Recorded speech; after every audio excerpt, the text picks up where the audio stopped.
Mohammad Naim Sheikh category A 1,10,00,000 টাকা, তাকে নিয়েছেন Chattogram Royals.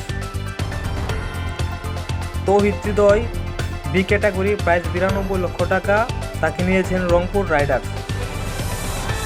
Mohammad Saifuddin category B 68 lakh টাকা, Dhaka Capitals. Tanzim Hasan Sakib category B 68 lakh টাকা, রাজশাহী ওরিয়র্স। শামীম হোসেন পাটোয়ারি 56 লক্ষ টাকা, ঢাকা ক্যাপিটালসের অধীনস্থ হয়ে খেলবেন। লিটন দাস 75 লক্ষ টাকা, রংপুর রাইডার্সের হয়ে তিনি খেলবেন। মুশফিকুর রহিম 50 লক্ষ টাকা, নোয়াখালী এক্সপ্রেসের হয়ে খেলবেন। খালেদ আহমেদ 46 লক্ষ টাকা, বি ক্যাটাগরি, নোয়াখালী এক্সপ্রেসের হয়ে খেলবেন। মেহেদী হাসান রানা ক্যাটাগরি সি 38 লক্ষ টাকা, রাজশাহী ওরিয়র্সের হয়ে খেলবেন। শরীফুল ইসলাম ক্যাটাগরি বি 37 লক্ষ টাকা, নোয়াখালী এক্সপ্রেস।